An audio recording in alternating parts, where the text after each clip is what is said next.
Universidad Feminista Ponferrada 2020. Bueno, pues bienvenidas y bienvenidos un día más. Voy a leeros algunas cosas porque creo que no hay mejor presentación para la ponente que tenemos hoy. Ningún hombre muere con la ropa interior en la boca, ni con la ropa interior estrangulándole, ni semidesnudo violado en un pozo o desnudo y entre unos arbustos. Si un hombre muere así, es a manos de otro hombre. El problema es evidente. Hoy, y cuando digo hoy es hoy, un padre ha degollado a su hija de 4 años en Zaragoza. La violencia vicaria es hacer daño a la madre a través de los hijos. La ejercen la mayoría de agresores machistas, a veces de forma extrema. Hoy hay un angelito menos en la tierra.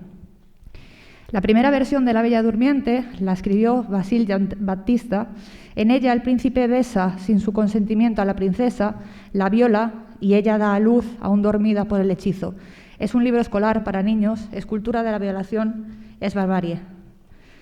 La pornografía infantil no existe, no es una categoría sexual, es un delito y un crimen contra la infancia. Llamarla así es normalizarla.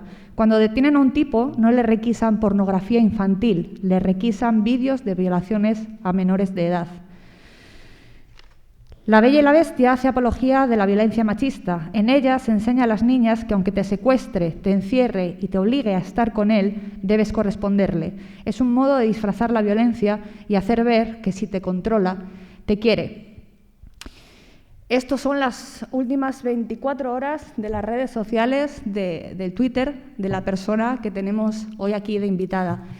Ella es educadora social, es pedagoga, es articulista, es escritora, es concejala y es una de las mayores activistas feministas de esta lucha colectiva que estamos promulgando con esta universidad.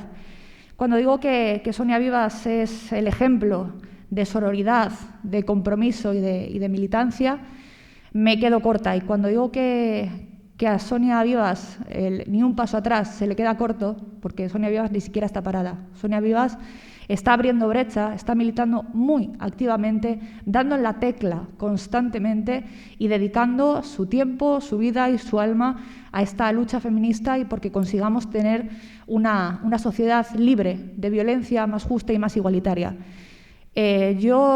Mi peor momento político lo he tenido hace unos meses en el Ayuntamiento de Ponferrada, en el equipo de gobierno, y fue una de las personas que estando a cientos y cientos de kilómetros de distancia me llamó para decirme: hermana, estoy aquí. Para mí es un auténtico orgullo y un placer presentaros a Sonia Vivas. Cuando empezamos esta universidad, la empezamos con 28 mujeres asesinadas por sus parejas o exparejas. Estamos a punto de terminarla y van 33. Solo 4 de ellas se habían atrevido a denunciar a sus agresores. Sonia nos va a hablar de una violencia que también es violencia contra las mujeres, que también es violencia machista y es la violencia institucional. ¿Qué es lo que está haciendo nuestro sistema para que esas mujeres sigan sin atreverse a dar el paso a denunciar? Ella es policía nacional, ella sabe los entresijos del Cuerpo Nacional de Policía y nos va a contar cómo se debería transformar esa realidad para mejorarla.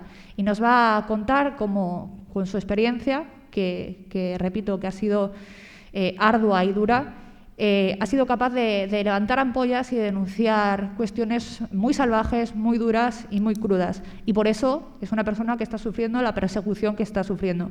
Recalco que para mí es un orgullo y un auténtico placer tener hoy aquí como ponente de la Universidad Feminista de Ponferrada a una persona como Sonia Vivas. Muchísimas gracias.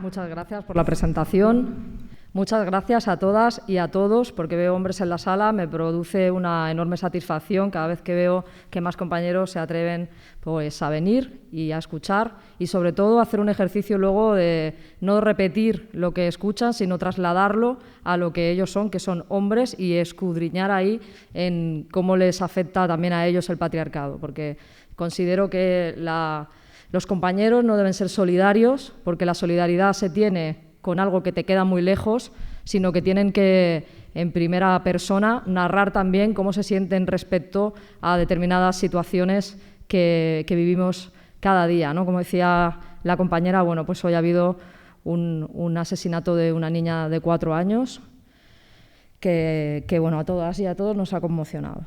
Después, deciros que sí, soy policía, muchas veces dicen que soy ex policía porque les duele tanto lo que digo que quieren que sea ex. No soportan decir la verdad, que es que soy policía en excedencia y afortunadamente conservo mi plaza pese a la persecución que he sufrido dentro de la propia institución por declararme feminista, escribir sobre feminismo y hablar de las violencias institucionales y de lo que pasa dentro de las comisarías. Por lo tanto, no soy ex policía, soy policía, aunque no estoy en activo porque ahora hago otras cosas. Dicho esto, la charla se llama El feminismo como ejercicio de contestación. Y siempre, aunque no me gusta parafrasearme, pero sí me gusta nombrar siempre algo que tiene que ver con cómo llegamos al feminismo muchas de nosotras, que es víctimas de un naufragio, muchas veces. Llegamos al feminismo entendiendo que algo que nos está pasando no nos pasa porque nos llamemos Antonia, Sonia, Juana o Pepa, sino que nos pasa porque somos mujeres y estamos señalando situaciones o estamos viendo aquello que no nos gusta, lo estamos intentando remover o lo estamos intentando zarandear. Por eso el feminismo como ejercicio de contestación, porque cuando te das cuenta de que esa estructura es la que está operando contra ti y que da igual quién tú seas, que lo que está pasando es que estás removiendo algo y por eso se ponen tan nerviosos y por eso te atacan, pues es la esencia de esa contestación que luego siempre es una contestación que se da, ya sea a modo de sororidad, juntándonos, o sea en redes sociales, o sea en la calle. Una de las cosas que más me preocupa ahora del movimiento es cómo vamos a superar unidas y cogidas de la mano esta situación que no nos permite lo colectivo como antes, ¿no? Entonces, más que nunca, bueno, creo que tenemos que hacer todas un ejercicio de tratar de querernos más y acompañarnos en este tiempo para que el propio movimiento no pierda fuerza y estemos, cuando todo esto haya pasado, más fuertes que nunca para volver a salir a la calle a decir lo que está pasando. Y lo que está pasando es que nos asesinan, que nos violan, que nos matan, que nos vejan, que nos acosan, que nos tiran en cunetas, en pozos y que vivimos en una situación que con los números en la mano claramente hablan de una pandemia, pero una pandemia que está instalada dentro de la sociedad y que son las violencias que sufrimos a diario. Esta semana salió la macroencuesta del Ministerio donde los números hablaban por sí solos, ¿no? Pero es que esa misma semana que salía la macroencuesta, también una plataforma en Twitter denunciaba que Amazon estaba vendiendo cuerpos de niñas con faldas de colegiala y con anos y vaginas penetrables. Claro, cuando sale la macroencuesta del Ministerio, muchas personas, que lógicamente son nuestros antagonistas, empiezan a decir que, bueno, que esas encuestas no son válidas, que el muestreo no se ha hecho correctamente porque no quieren asumir esa cifra, pero es que haya una plataforma como Amazon vendiendo medios cuerpos de niñas para pedófilos y pederastas, está hablando de que no solamente son esos datos, es que hay una cifra oculta que va mucho más allá de los datos que están arrojando, que están diciendo que 1 de cada 2. Yo creo que todas las mujeres que hacemos un ejercicio de introspección encontramos situaciones en nuestra vida donde hemos sufrido violencia machista de una u otra forma. Algunas de maneras salvajes, brutales, y otras de maneras menos salvajes, menos brutales, pero igualmente hirientes e igualmente dolorosas. Y ese es el motivo por el cual venimos a las charlas, estamos juntas, porque sabemos que es ahí donde vamos a aprender las unas de las otras y vamos a poder deshacernos de muchas cosas. Cuando yo presento mi libro, muchas veces, casi siempre, hay alguna compañera que decide alzar la voz y contar algo que hace un montón de años que se guarda para sí y que en ese momento, con la dinámica que se genera y con todas las compañeras allí en la sala, lo quiere compartir. Y eso habla de que tenemos un dolor no superado y que las cifras, como digo, son cifras de contienda. Socialmente no somos capaces de aceptar esos números. Bueno, yo he venido a hablar sobre todo de un tema que se trata poco y que cuando se trata se hace desde un punto de vista que no es mi mirada, que es la violencia institucional dentro de las propias corporaciones policiales y judiciales. Y desde mi mirada no se hace porque si lo haces, pues te expedientan y tratan de echarte, te purgan, te intentan eliminar. Eso es lo que a mí me ha pasado, porque solamente por escribir artículos de opinión se me abrieron expedientes disciplinarios, se me persiguió a la interna, se me hicieron recogidas de firmas y se me negaron dar charlas y formaciones, siendo yo pedagoga, teniendo libertad de cátedra para poder darlas y habiéndolas estado dando en América Latina, concretamente en Colombia. No podía dar esas formaciones en mi ciudad porque decían que eso no podía ser. En cambio, sí que puede un policía negar la violencia contra la mujer con uniforme en un vídeo y no pasa absolutamente nada. Eso y más barbaridades.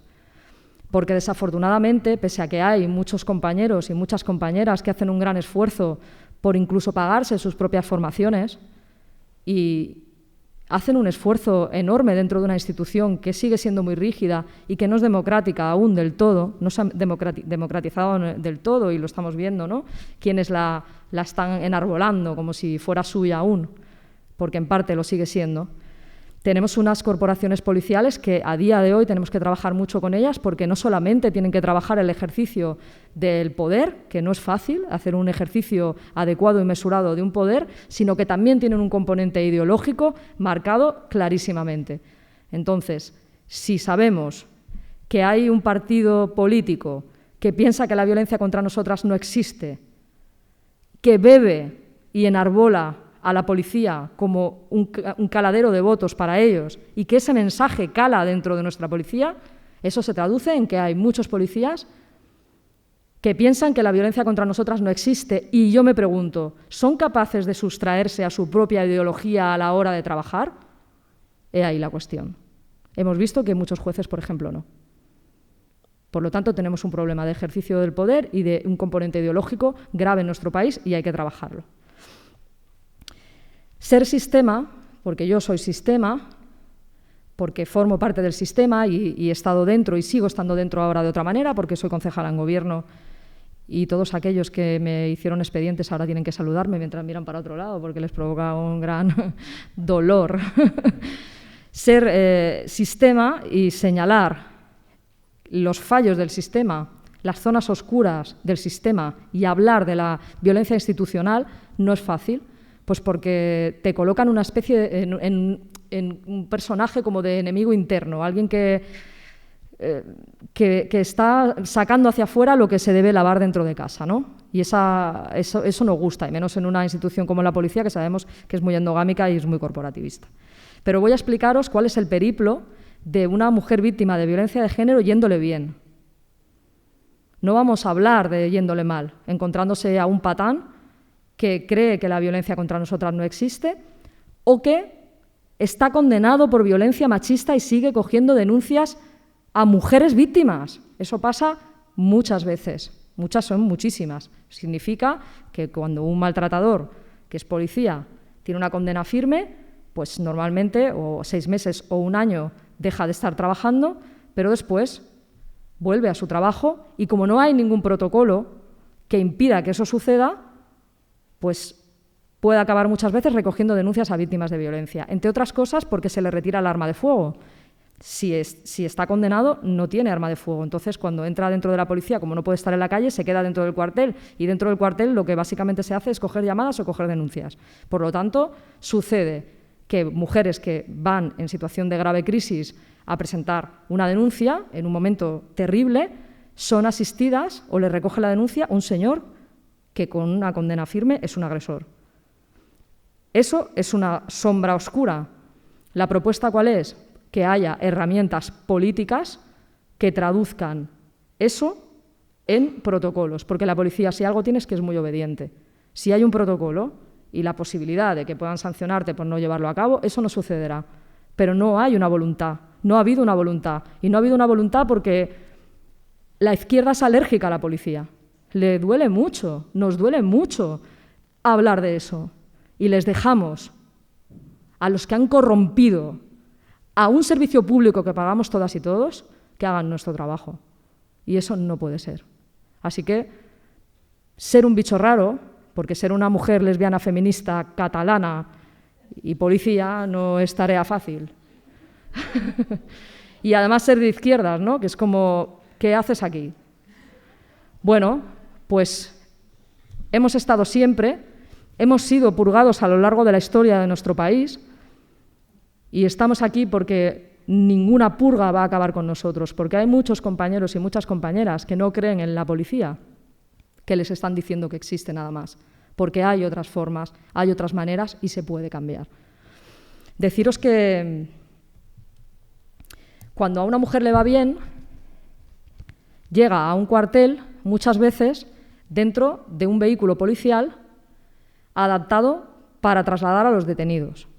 Esto significa que muchas veces, no en todas las comisarías de España, se tiene la sensibilidad o se tiene un protocolo hecho para que eso no suceda. ¿Qué pasa? Que una mujer que ha sido agredida brutalmente y tiene que ser trasladada al hospital o tiene que ser trasladada a la comisaría a presentar denuncia, lo hace dentro de un coche con una mampara, encerrada, porque no puede salir. Eso no debería suceder nunca, es absolutamente ilógico. Bueno, pues sucede, y en compañía de menores, muchas veces de sus hijos y de sus hijas, yo lo he visto. Sucede, mucho más, muchísimo más de lo aceptable. Entonces eso no puede pasar, porque ¿cómo se siente una mujer a la que le pasa eso? Probablemente en ese momento le da igual, porque está psicológicamente tan destrozada que ni siquiera ya le va bien que la lleven a cualquier parte. Pero a nivel subconsciente tú estás dentro de una mampara, estás encerrada en un espacio que está preparado para un agresor, que los asientos son incómodos porque son de plástico duro, que tiene en el suelo desagües, porque aquello se limpia a manguera, y que la policía que va delante tú no la oyes porque tienes una mampara enorme y tienes una estructura metálica alrededor y no puedes salir, estás privada de libertad ahí dentro, ¿vale? Eso no puede suceder, y eso sucede, y eso se llama violencia institucional. A una mujer que le va bien le pasa eso. Muchas veces se traslada a las mujeres así, no puede pasar, sucede. ¿Qué hay que hacer? Nombrarlo. Cuando lo haces, ¿qué pasa? Se enfadan. Bueno, pues aceptemos el enfado como parte de la transformación, pero eso no puede pasar. Después, cuando llega al cuartel, existe dentro de la policía, por parte de esos guardianes de un régimen que aún no se ha marchado, la idea de que tener un espacio para que la víctima pueda presentar denuncia tranquilamente es darle un privilegio. Entonces, ¿qué pasa? Que como no van a dar privilegios porque todos somos iguales y las mujeres también pegan, nos vemos a las mujeres víctimas de violencia en la entrada, esperando que les toque para poder entrar a presentar denuncia a un espacio donde tienen a alguien al lado y ellas están contando si su marido las viola, cuántas veces le ha pegado, llorando, etcétera, etcétera. Esa es la situación general.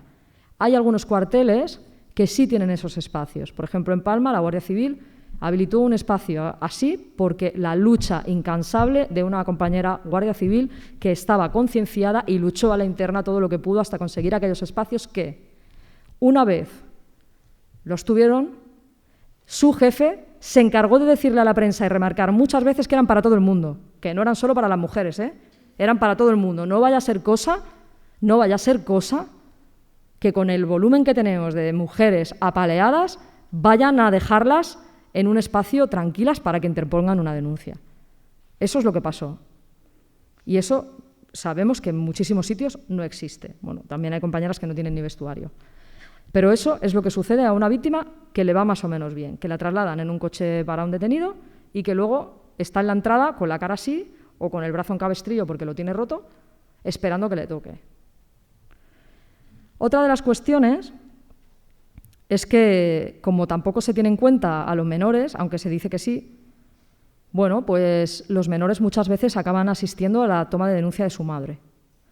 Eso significa que como no hay ningún compañero ni ninguna compañera que se pueda hacer cargo del menor y forzosamente las denuncias se tienen que presentar en un cuartel, que yo aún no he acabado de entender después de 15 años de ejercicio, ¿por qué? ¿Qué necesidad hay de que una víctima vaya a un cuartel a denunciar? No, nunca lo he entendido. O sea, yo creo que se pueden habilitar espacios muchísimo más amables para que una mujer denuncie. Pero qué privilegio, si no le damos una sala de 2x2, le vamos a dar un espacio con policías allí de paisano para que ella se sienta bien, si es una posible mentirosa, porque lo sabéis, ¿no? Que de entrada él es inocente y tú eres una mentirosa. No él es inocente y tú eres una víctima, no. El punto de salida es él es inocente y tú eres una mentirosa. Demuestra que él es culpable, punto de salida. Entonces, claro, tenemos un problema muy serio. Como decía, muchas veces los menores acontecen a la toma de denuncia de su madre. ¿Esto qué significa? Bueno, pues que cuando se le hace una pregunta y se le explica que cuente cuál es la situación de violencia, cuánto tiempo viene sucediendo, porque es un delito que se prolonga en el tiempo, y el nivel de violencia que recibe, pues el niño lo escucha. Es que yo todo esto lo he visto, o sea, no vengo a inventarme nada, todo esto yo lo he vivido y he intentado dentro establecer algún marco diferente para hacer las cosas de otra manera, y se negó siempre la propia institución a hacerlo. No solamente donde yo estaba, en general, ¿vale? Tiene que haber una orden de arriba y una sensibilidad, como digo, de las únicas personas que son capaces de transformar esto, que son personas demócratas y que tienen el poder político suficiente como para decir, no, esto no se puede hacer así, se tiene que hacer asado, ¿vale? Entonces, no tenemos un espacio adecuado, tenemos a los niños ahí escuchándolo todo, y cuando digo todo es todo.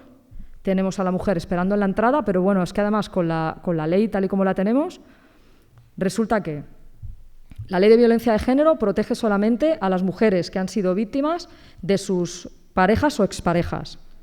Pero tiene que ser una pareja o una expareja que lleve un tiempo con ella. O sea, no vale una persona que tú has conocido en Tinder o con la que llevas 2 semanas saliendo. Eso no es violencia de género, aunque te haya pisado la cabeza. No lo es, ¿vale?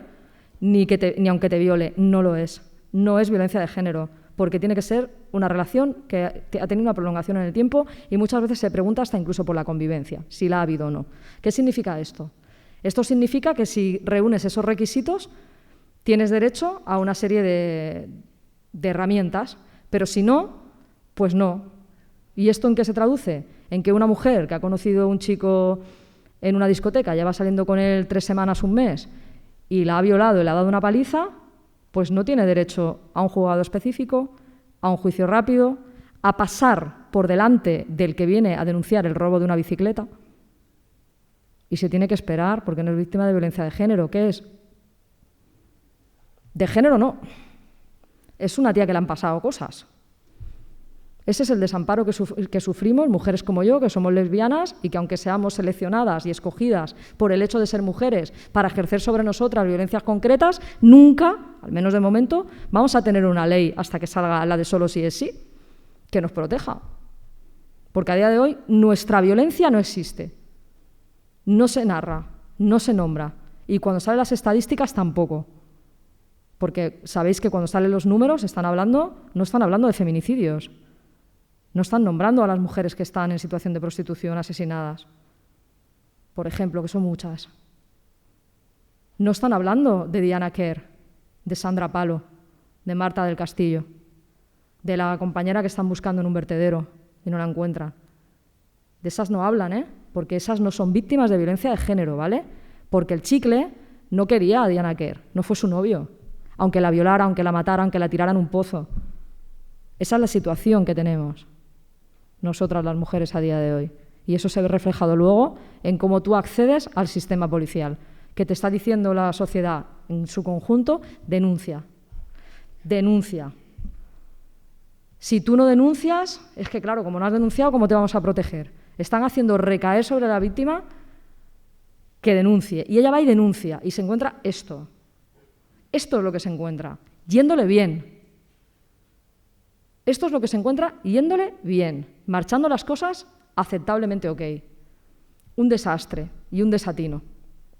Luego sucede una cosa, que es que como no hay una formación específica, salvo en unidades muy pequeñas, de policías que están concienciados, que están en esas unidades porque quieren estar y que están sensibilizados con la violencia machista y que son señalados por sus propios compañeros porque son menos policías, porque están trabajando con víctimas y no están en la calle haciéndose los machotes,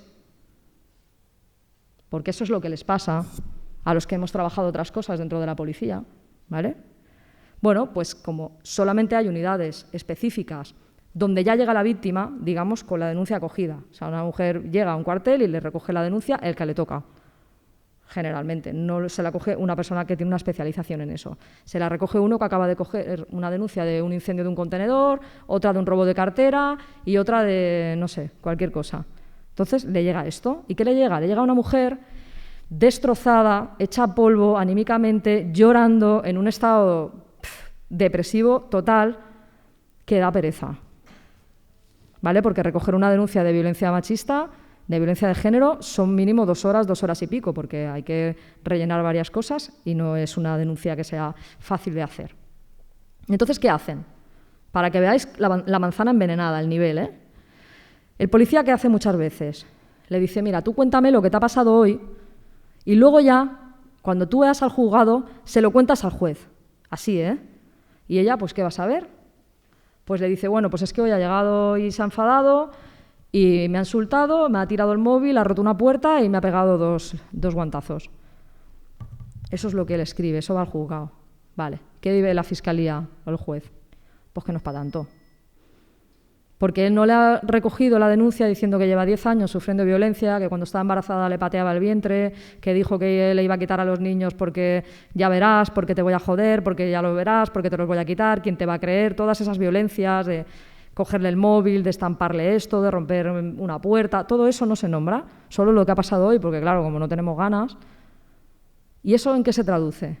Bueno, se traduce primero en que le estamos negando la posibilidad de poder abrir unas diligencias nuevas, porque ya ha denunciado, por lo tanto, si no ha denunciado todo lo anterior, hola, ya no puedes. O sea, estamos poniendo una línea en la que le estamos negando a ella denunciar todo lo que le ha pasado.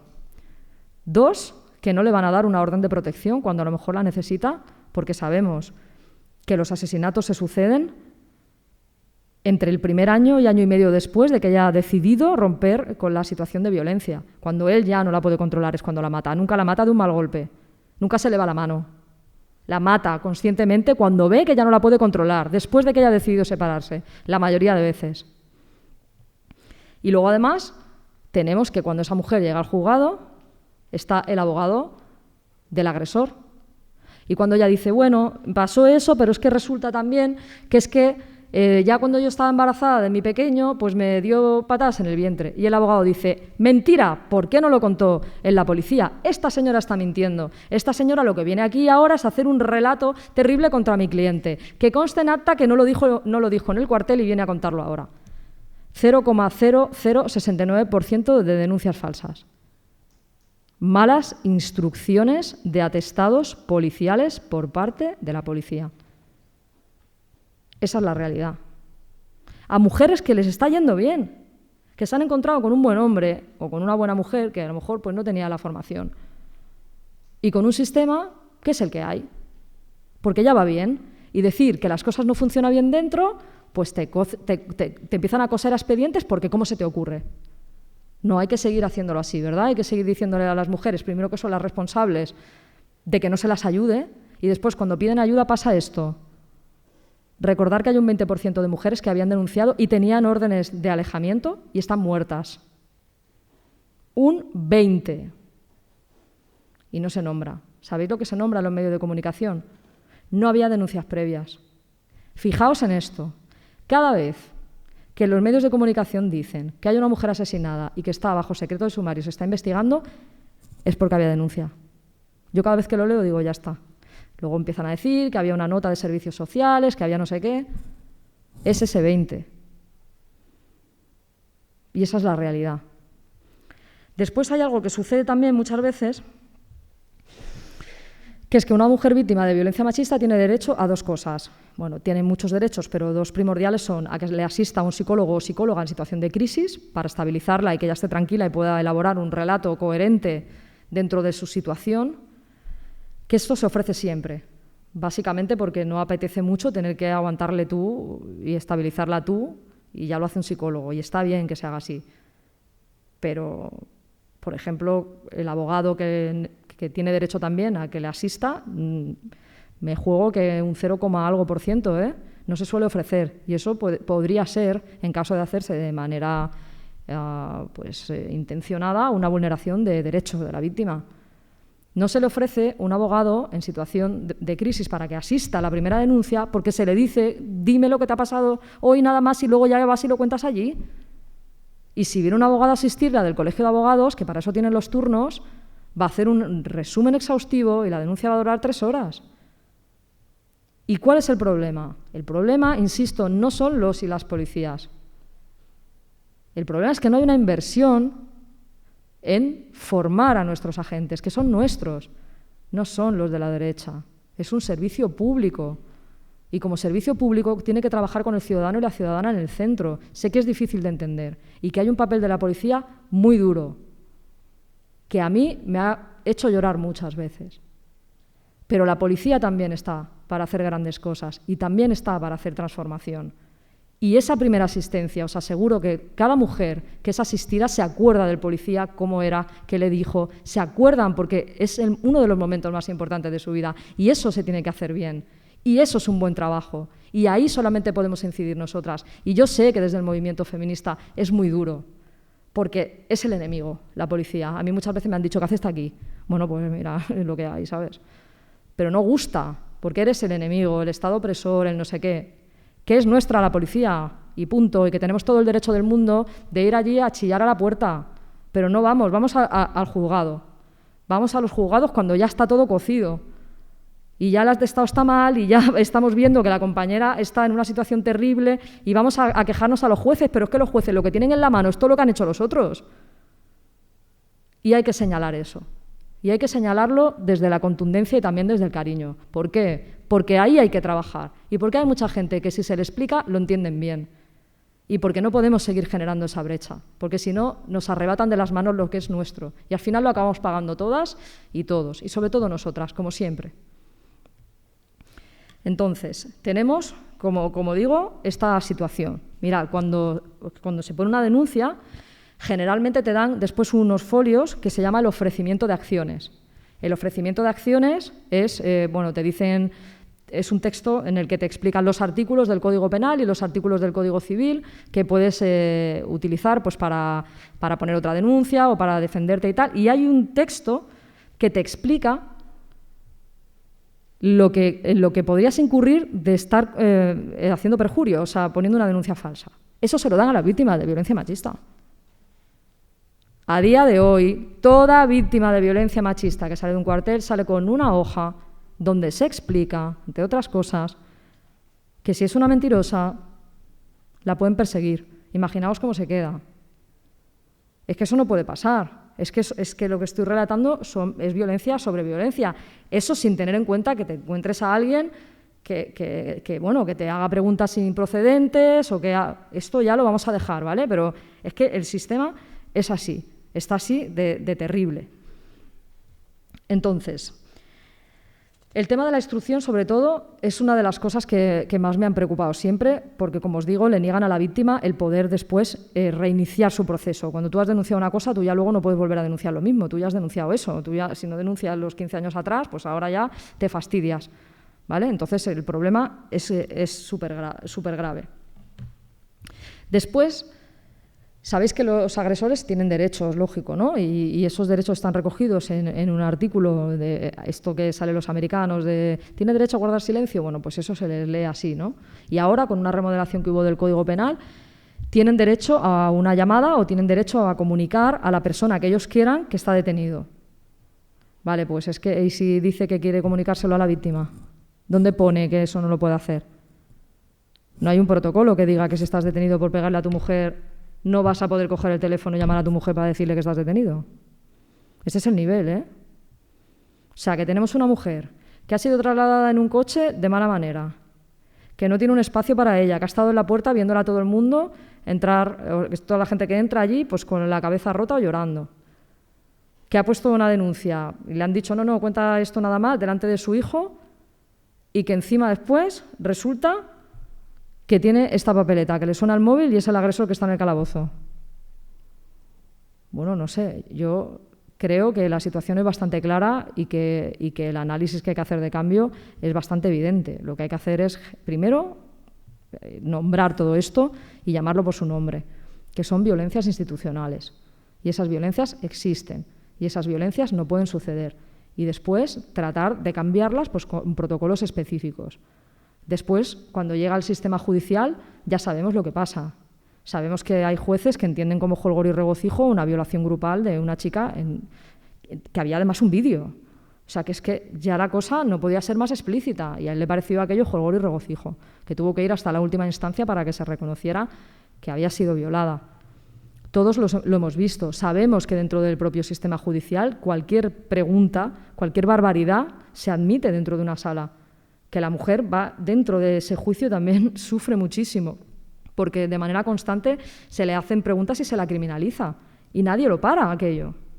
Entonces, tenemos un sistema que hace recaer sobre ella el hecho de presentar la denuncia o no para ser protegida y que después le produce un deterioro y le produce unas lesiones psicológicas brutales habiendo hecho lo que se le está diciendo. Y esto, pues, no puede suceder. Y esta es la realidad de cómo tenemos ahora mismo nuestras fuerzas y cuerpos de seguridad. Estoy viendo a algunas personas que hacen así. Me imagino que hay gente que se dedica a hacer algún acompañamiento a juzgado o gente que está trabajando con víctimas dentro de alguna institución y sabe perfectamente lo que estoy diciendo, porque muchas veces vienen o trabajadoras sociales o gente que las acompaña y que ve precisamente cómo es la situación, ¿no? Muchas veces también, para que lo sepáis, se les niega a entrar, que la persona que ellas designen entre a acompañarla para presentar la denuncia. Y eso es una vulneración, o sea, sí puede entrar a acompañarla a alguien. Lo digo porque muchas veces también lo que hacen es intentar, bueno, pues hacerlo allí a solas, ¿no? Sí, podéis acompañar a una compañera. Si ella quiere que vosotras estéis con ella, podéis entrar. Hombre, no se trata tampoco de entrar mucha gente, pero puede ser acompañada, ¿vale? Una de las medidas que yo intenté instaurar dentro de la policía donde yo trabajaba era 0 euros, era una cuestión de voluntad. Fueron dos cosas, bueno, fueron varias, ¿no? Una fue un protocolo para que veáis el nivel, aunque no tiene que ver exactamente, pero para que veáis el nivel, ¿no?, de la falta de formación y de sensibilización. Yo proponía un protocolo para cachear a personas trans, ¿no? Y que aunque no tiene que ver, pero para que veáis a veces las graves confusiones que existen por la falta de formación. Y entonces los compañeros se debatían entre quién entraba para cachear qué parte, ¿no? Cuando es tan sencillo como decirle a la persona, hola, ¿qué tal? ¿Cómo quieres que te cacheemos? ¿2 hombres o 2 mujeres? La persona habla, porque los detenidos y las detenidas tienen boca, y dicen, pues yo lo quiero así, y tú lo haces constar por diligencias. Fin del protocolo. Si vierais muchos cómo se repartían el cuerpo allí, como con una locura enorme, bueno, pues es que esto que es gracioso se traduce después en una barbaridad, porque no hay una sensibilización ni una formación, porque entras a la academia y te dan formación teórica de 1000 cosas, pero no te dan formación en derechos humanos. Te hablan de las instituciones de derechos humanos de la Unión Europea. Perdona, no. Trabajar con los derechos humanos en la mano. Hay modelos policiales en Europa que trabajan de esa manera, como por ejemplo uno de los más insignes es el de Irlanda, ¿no?, que también viene de un proceso durísimo y fueron capaces de tener una policía que es bastante aceptable. Pero eso se puede hacer. Lo que pasa es que aquí, como digo, no hay una inversión y no se saben hacer estas cosas. Entonces, claro, tenemos estas barbaridades. Yo proponía 2 cosas que eran a coste cero o a coste casi nada. Una de ellas era un circuito, que yo le llamé el circuito de la víctima, que era sacar una instrucción de servicio, que eso es súper sencillo, diciendo, bueno, a partir de ahora todo policía que traiga a una víctima de violencia machista entra por la puerta de atrás y se establece un corredor seguro, digamos, va de aquí a donde se le recoge la denuncia, ¿no? Y ahí nunca se va a encontrar ni con el agresor, ni con la familia del agresor, que es familia política de ella muchas veces. Claro, ¿qué pasa? Que el agresor está detenido, la familia se entera de que está detenido y va al cuartel, y la víctima está en la puerta. Y ve su cuñada y le dice, has denunciado a mi hermano. Y le estamos diciendo a ella que denuncie. Y entonces ella es que no ha denunciado, no ha querido poner la denuncia. Ya le vale. Es que así como vamos a hacer algo, perdona, pero ¿cómo va a querer si está en la entrada, ha venido su cuñada con el niño cogido? O sea, vamos a ver, es que es muy duro dar un paso así. Una mujer que ya lo tiene claro, es durísimo luego encontrarse estas situaciones. Bueno, a 0 euros. Una instrucción de servicio que diga que se hace de esta manera, para evitar precisamente esas cosas. Pues no hubo voluntad. Porque, ¿por qué? A ver, porque ellas sí y otros no. Y eso es lo que gana dentro. Y ese discurso gana dentro. Y gana dentro ese discurso porque si ves las cosas de otra manera, eres un bastardo o una bastarda. Porque tu propia gente, que es la gente demócrata, la gente con la que tú te juntas luego en tu día a día, piensa que lo que tú haces no vale para nada, que tu profesión no sirve de nada, que todo el mundo... O sea, no te sientes de ninguna parte. Y la gente que está ahí dentro, intentando hacer las cosas bien, lo tiene muy difícil porque... Bueno, pues porque cualquier barbaridad se puede decir, pero después tú, si dices otra cosa que no encaja con eso, pues no tienes apoyo de dentro ni de fuera. Por eso es tan importante. Porque tenemos vulneraciones todos los días, porque las mujeres cuando llegan a los cuarteles lo pasan súper mal. Y todas sabemos de cosas muy graves que se dan. Muy graves que se dan. Estamos hablando aquí de lo que es cuando le está yendo bien. Imaginaos cómo se siente. Cuando le está yendo bien. Bueno, pues ese protocolo no se quiso hacer. Luego otra cuestión. Coger la denuncia. ¿Por qué tiene que ir la víctima al cuartel? Nunca lo he entendido, lo he dicho antes, o sea, no tiene sentido. Bueno, pues se pueden recoger las denuncias en domicilio, por ejemplo. ¿Por qué no? ¿Por qué no puede ir la patrulla a casa de la señora mientras el niño está durmiendo y con un ordenador portátil se coge la denuncia y eso luego se imprime en el cuartel o con una impresora de mano? Si es que no pasa nada porque se haga. Yo lo propuse. ¿Sabéis qué dijo mi jefe de policía del área de violencia de género?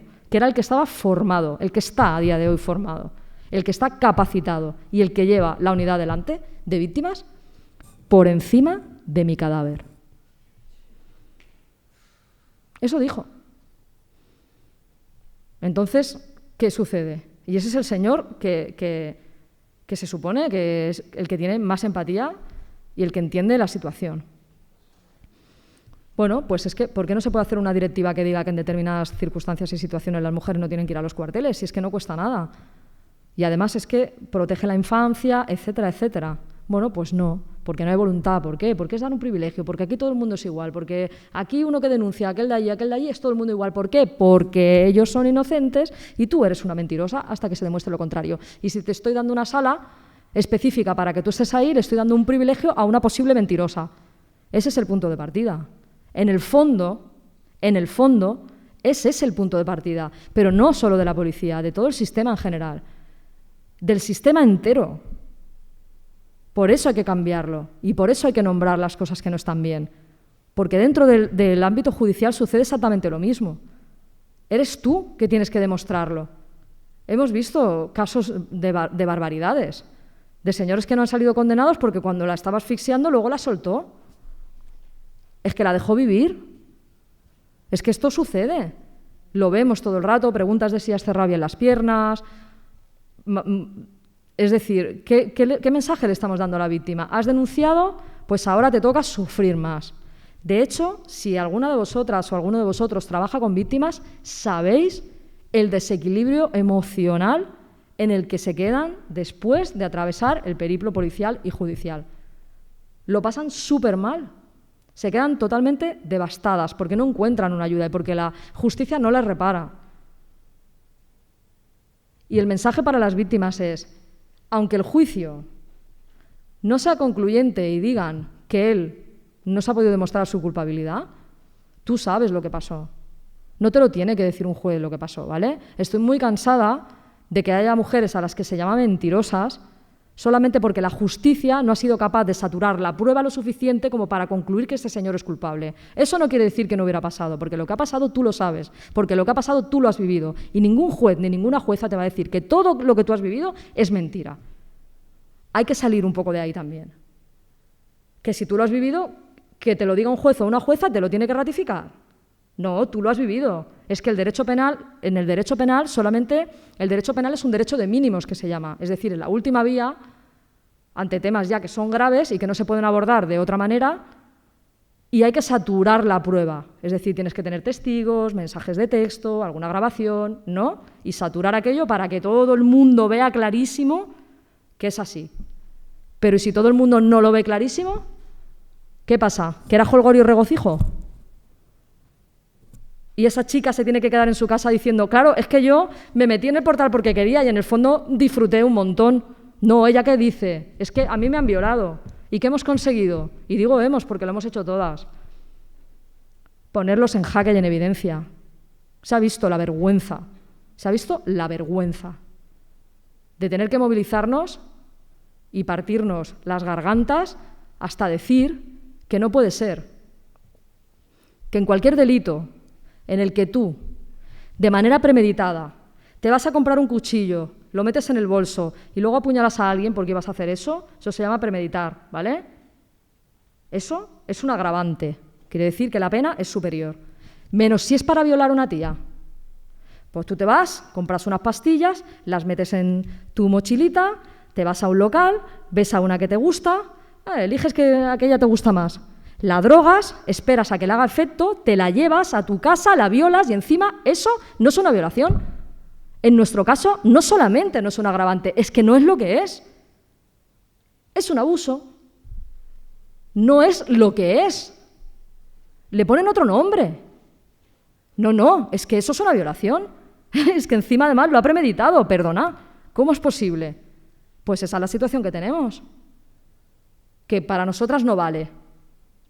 Eso es como está hoy, ¿eh? ¿Y eso en qué se traduce? Que cuando tú vas a denunciar, pues te hacen preguntas. Porque claro, si la ley está así, te empiezan a hacer preguntas. Mirad, os voy a contar una historia que me pasó a mí y está recogida en mi libro, pero para que veáis un poco cómo funciona.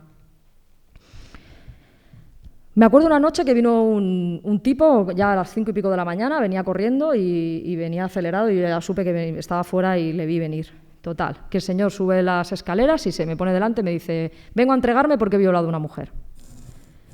Bueno, me puse a hablar con él, a ver qué era lo que había pasado y me contó una historia de que había discutido con una chica en el domicilio, le pedí el teléfono de la chica y hablé con ella, porque yo estaba asustada, digo, a ver qué ha pasado.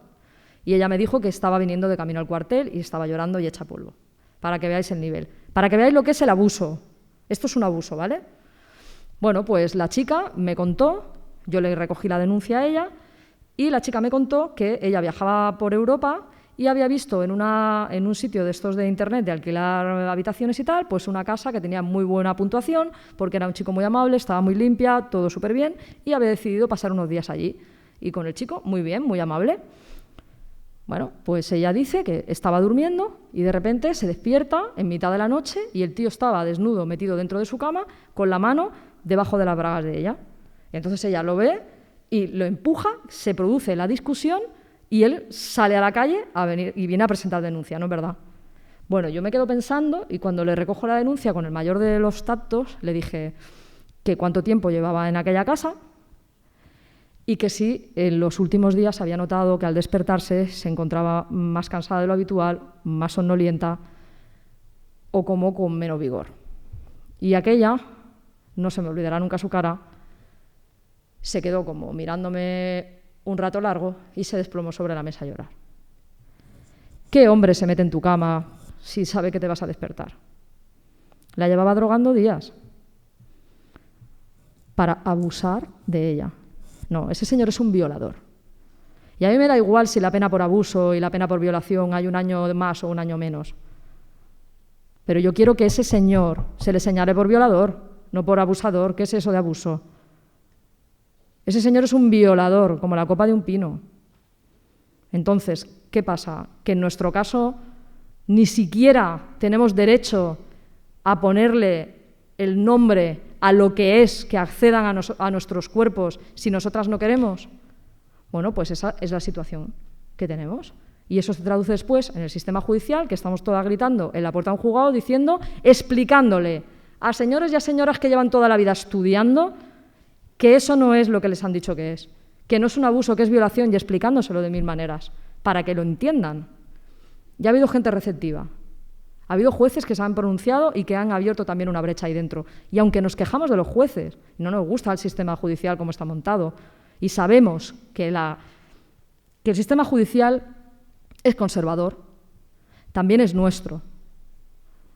También es nuestro. Y ahí sí somos capaces de señalar y de decirles, ¿por qué la policía no?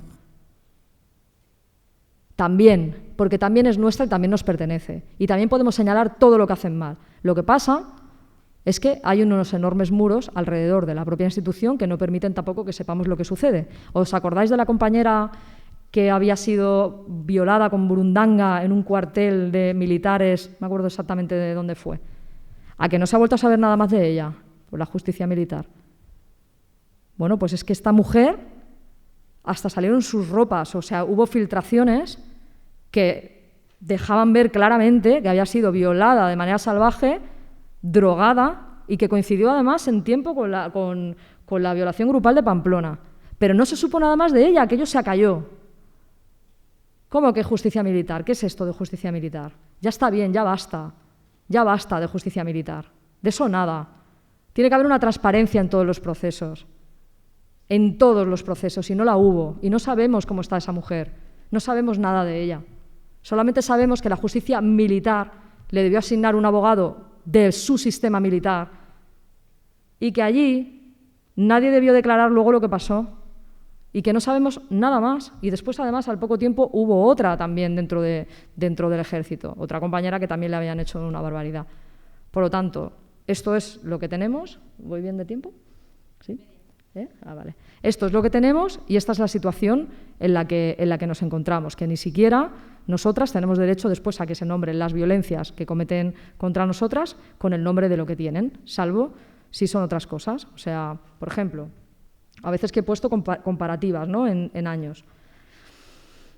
Romper un candado para entrar a una tienda o para llevarse una moto, ahora no recuerdo exactamente, creo que son 3 años. Por violencia en las cosas, con fuerza en las cosas que se llama. Pero luego vemos las sentencias por violar a una mujer y hemos visto ahora hace poco que les habían caído 2 años y ni siquiera habían entrado, y era una violación grupal. Entonces, ¿dónde está? No es que yo quiera que haya más punición, pero sí. ¿Por qué no decirlo? O sea, ¿qué pasa? ¿Que la protección a las cosas y a la propiedad privada sí, y la protección a las personas no? Bueno, pues ese es el paradigma que nosotros tenemos ahora mismo también dentro de nuestras fuerzas y cuerpos de seguridad, del sistema en general, que está incardinado a proteger la propiedad privada por encima de las personas. Y de esas personas, luego estamos nosotras. Cuando hablamos de personas, hablamos de hombres y de mujeres, y después nosotras, que somos las que vamos a denunciar a hombres, que a lo mejor sí, a lo mejor no. ¿Vale? Por lo tanto, mucho trabajo nos queda todavía por hacer. Deciros que esta semana, por ejemplo, si os fijáis, bueno, no sé si alguna de las personas que estáis aquí me seguís por redes, pero está habiendo como muchas situaciones en las que se acaba deteniendo a la mujer. No sé si os habéis fijado que últimamente, hace un par de años, 1 año y pico, empieza a haber como muchas noticias y a mí me las pegan, ¿no? Cada vez que yo pongo un tuit y digo algo sobre feminismo, me pegan, ¿no? Mujer ha hecho no sé qué, mujer agrede, tal, mujer. Si os fijáis, hay todo un movimiento por parte de la prensa, que tiene un corte liberal, en criminalizar a la mujer para poner en la sociedad el discurso de que las mujeres también agreden, de que los hombres también son víctimas y demás.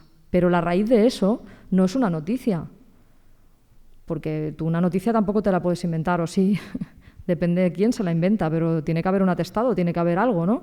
¿Qué está pasando ahí?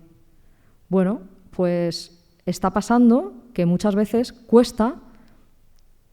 les cuesta a policías que a lo mejor no tienen la formación y la sensibilización adecuada, y eso es un problema que tenemos que solucionar y que necesita de una inversión económica, ver lo que es discriminar entre lo que es una situación de violencia y lo que no, y entender que si te pegan con un palo o te vienen a apuñalar, tú pues, vas a repeler la agresión. Y que si en ese repeler la agresión le arañas, no se convierte eso en una pelea de 2 y no se detiene a los 2. Y esto está pasando. Lo digo porque de manera muy reiterada están saliendo noticias con una base jurídica, porque ha habido ya una instrucción previa, de mujeres que, bajo mi punto de vista, pudieran ser víctimas y que están siendo detenidas y tratadas como delincuentes solamente porque han hecho ejercicio de la autodefensa. Se han defendido o han estado repeliendo la agresión. Y eso pasa. Y eso lo que está poniendo es un mensaje en la sociedad de cada vez hay más, cada vez hay más, cada vez hay más. En Palma hubo un caso de una mujer que estaba en situación de prostitución además y que iba a ser agredida sexualmente pues porque ella se había negado a una cierta práctica que el otro le estaba pidiendo y ella no quería, y el tipo sacó un cuchillo y ella le quitó el cuchillo, discutieron, pelearon y ella le clavó el cuchillo. Bueno, es que ya está en la cárcel. Insisto, esto hay que tomarlo en su justa medida. No quiero decir con esto que no haya que hacer nada con una situación así, porque lógicamente ha habido unas lesiones, pero hay que valorar qué es lo que ha pasado, porque esta mujer estaba siendo, el primero que el cuchillo no era de ella, quiero decir, si os fijáis, el patriarcado está todo el rato poniendo ese discurso. Y además, cuando sucede que una mujer que generalmente está en una situación de desequilibrio mental o de un problema grave, agrede a un señor o pasa cualquier cosa, porque lógicamente esas cosas también suceden, la prensa no dice presunta, ¿eh? Fijaos bien en esto. Dice asesina o mata o agrede, o sea, no hay una presunción ahí. Porque el punto de partida, en este caso, sí que es de víctima y culpable, ni siquiera presunta. ¿Veis cómo se invierte? Estamos en un inocente hasta que se demuestre lo contrario, mentirosa.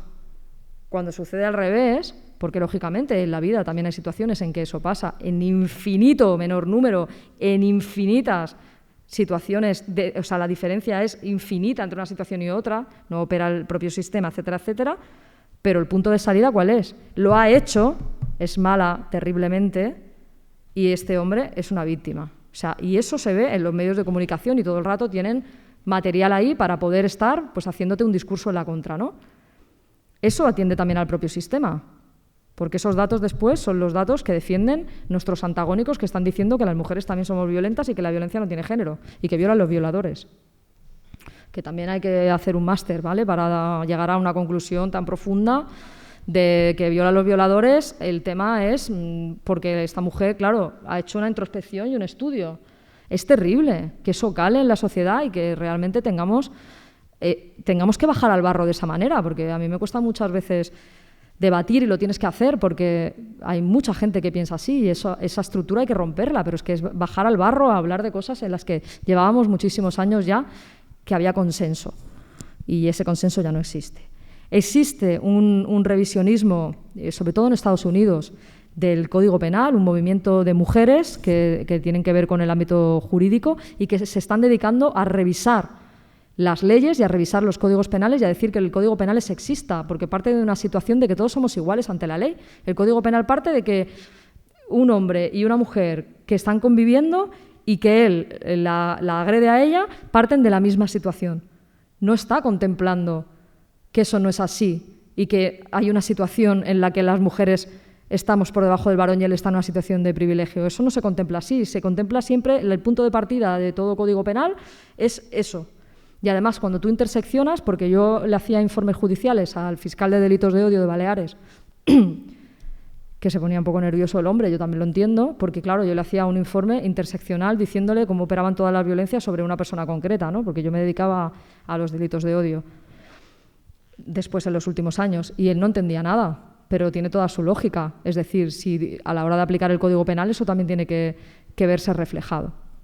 Por lo tanto, tanto las normas como el propio sistema, como nuestra propia policía como tal y nuestro propio sistema jurídico como tal, tiene enormes fallas, tiene enormes agujeros negros y sometemos a las mujeres a una cantidad de violencias brutales. Entre otras cosas, el no sentirse creídas o el pensar que ellas han hecho algo para que esa situación les haya pasado. Hace poco los Mossos d'Esquadra tuvieron que retirar un tuit también que fue terrible y fue como, ¿por qué hacéis eso? Y estamos hablando que tienen una persona ahí adiestrada y que ese tuit lo ha leído un montón de veces, le ha parecido ok, ha dicho, venga, va, salimos con esto, y era terrible y no lo ha podido ver, no ha sabido verlo. Entonces es que, claro, hasta incluso las redes sociales, acordaos aquello de si te roba un beso no es delito, un día de San Valentín, Policía Nacional, ¿no? Que luego lo intentaron arreglar diciendo, si te roba un beso, denúncialo. Y fue como, bueno, ¿en qué quedamos? Pues que no son capaces de verlo. Entonces, ¿qué hace falta? Pues muchísima pedagogía y muchísima formación en todos los ámbitos, pero sí que es verdad que muchas veces, bueno, como molesta mucho las cosas que digo, muchas veces me preguntan, ¿pero la policía es machista? Jolines, vaya pregunta. Pues claro, es que la sociedad es machista, es que todas las estructuras lo son y la propia policía lo es más aún. ¿Y por qué? Pues porque la policía se construye sobre una idea de fuerza, sobre una idea de potencia, sobre una idea de masculinidad hegemónica, sobre la idea de grupo endogámico, cerrado, donde el compañerismo es lo primero y donde lo que pasa en el coche patrulla se queda en el coche patrulla. Claro que es machista y claro que el discurso machista campa a sus anchas y que es muy difícil romperlo dentro. Y ese discurso machista se rompe dentro con compañeros varones que ayuden mucho, porque es muy difícil como mujer romper eso dentro de la propia estructura sin tener que enfrentarte constantemente, ¿no? Y sí que me ha parecido interesante que ha habido muchas compañeras que se han interesado por lo que pasa dentro de las fuerzas y cuerpos de seguridad a raíz de la serie esta de Netflix de Cuéntalo, ¿no? O ¿cómo es? ¿Cuál? Sí. Pues es que es así. Está súper bien narrada y habla precisamente, para las que no la hayáis visto, os voy a hacer un poco de spoiler, de cómo pues dos mujeres policías, con todo el sistema en contra, luchan porque se dan cuenta desde la sororidad de que aquello que está sucediendo es una violencia machista y que lo han hecho fatal el resto, ¿no? Y cómo tienes que luchar contra ese propio sistema y cómo se entreteje esa relación afectiva también entre ellas dos, precisamente por esa lucha. ¿Voy bien o tú ya me vas diciendo? Yo es que me enrollo mucho, ¿eh? Vale. Bueno, entonces, como os decía, es muy complicado y hay muchísimo trabajo por hacer dentro de la propia institución y dentro también de la propia judicatura. Si os fijáis, pues jueces como Joaquín Bosch también, de alguna manera, han tenido muchos problemas a la interna, han tenido persecuciones a la interna y esa purga ideológica está ahí constantemente operando porque no quieren que haya una democratización de las propias policías y porque cuando se habla de la violencia machista y se la nombra, pues existe un cerrajón brutal y existe un cerrajón brutal porque muchas veces pues no hay ni siquiera estudios de cuántos, y aquí se podría hacer, ¿por qué no, no? Si son servidores públicos, ¿por qué no hacer sacar el porcentaje de cuántos de ellos pues están condenados por violencia machista o por violaciones o por agresiones sexuales? Solamente en mi comisaría recuerdo unos cuantos que están trabajando a día de hoy con condenados por haber agredido a compañeras y por haber ejercido violencia sobre sus propias parejas. ¿Por qué no sacamos esa estadística? ¿Por qué no empezamos a nombrar que existe un vínculo directo entre el ejercicio de la fuerza y el trabajo de un policía con el ejercicio de la fuerza luego en la vida privada? Y que eso necesita de una inversión económica para que haya psicólogos y para que haya personal formado para atender a los propios agentes, que no son robots, que no los sueltas ahí, les das una porra, una pistola, los echas a la calle sin formación prácticamente y van a funcionar bien. No. Es que no hay nada de todo eso. Y lo que tenemos es una estructura que funciona mal y unos agentes que, como digo, trabajan resolviendo conflictos muchas veces violentos y que ese propio ejercicio de la fuerza después es muy difícil no extrapolarlo a la vida privada o a tu forma de funcionar o a tu forma de entender la resolución de conflictos fuera, porque las personas no se desdoblan. No tienen doble personalidad y saben discriminar perfectamente cuando una cosa, cuando otra. Muchas veces eso está ligado y ahí tiene que haber un trabajo también y eso no se está haciendo. Por lo tanto, no quiero desmoralizaros con todo lo que os cuento ni que salgáis de aquí pensando que la policía es un espacio terrible. Es un espacio que hay que mejorar y que, aunque haya muchas cosas que os den mucha alergia, aunque sea solamente la parte que atañe a nuestras compañeras que llegan a una comisaría llorando en una situación terrible y que necesitan que se las asista con empatía, con cariño y con espacios adecuados, ya vale la pena pues intentar acercar esa postura, porque hay gente que hace las cosas bien. Y hay gente que está muy motivada. Yo la última vez que estuve en Valencia, que estuve dando una charla allí también, vinieron unas compañeras que están trabajando allí en la policía local de Valencia y tienen una unidad montada para víctimas y son tías súper comprometidas y que además lo viven un montón. Y son las propias mujeres también dentro las que están llevando la bandera de todo eso y las que están luchando muchísimo desde dentro para abrir esos espacios para todas nosotras. Por lo tanto, yo creo que vale la pena esta mirada, que no es una mirada muy común, de una mujer policía feminista, lesbiana, de izquierdas, catalana y que solamente le falta ser negra o gitana para acabar de tenerlo absolutamente todo, ¿no? Y que pone en evidencia pues, que precisamente que si eres todo eso, no tienes un sitio dentro. Y muchas veces se te niega un sitio también fuera. Y vives en una frontera y vives en una situación de bastarda de todo y no acabas de encontrar nunca tu lugar, ¿no? Simplemente os lo digo como reflexión también para que, bueno, pues que intentemos entender también eso que sucede dentro de los cuarteles y eso que necesita de esa transformación. Últimamente, en muchas de las charlas que doy vienen algunos compañeros policías y para mí eso es un punto también de luz, ¿no? Al final del túnel, y la gente empieza también a entender cosas. Lo que pasa es que si os fijáis, cada vez que hay un paso de democratización, hay 4 pasos para que eso no se produzca. Surge algo, pasa algo, sale un discurso, un debate que vuelve otra vez a arrastrar hacia atrás a todo eso, ¿no? Lo estamos viendo otra vez, estamos viendo cómo de repente se están intentando agenciar otra vez lo que es nuestro y lo que fue siempre, porque no hay que olvidarse de una cosa, y yo siempre esto lo digo cuando nos reunimos compañeros y tal, sobre todo con temas de memoria histórica. Nunca desde la izquierda hemos reivindicado, casi nunca, a todos aquellos policías demócratas que están en cunetas y que están en cunetas por defender nuestro país de la barbarie, de lo que pasó, de aquel alzamiento militar. Esos policías demócratas son los que nunca se han ido y son la luz de todos los que hemos sido, de todos los que serán y de todos los que seremos. Así que no van a poder nunca callar las voces de los que no están pero siguen estando. Y ese alma de la policía, esa esencia que sigue latiendo dentro y que hace que te levantes todos los días para luchar contra el sistema porque crees que las cosas se pueden hacer diferentes, es el legado que nos dejaron todos aquellos que creían en una España mejor.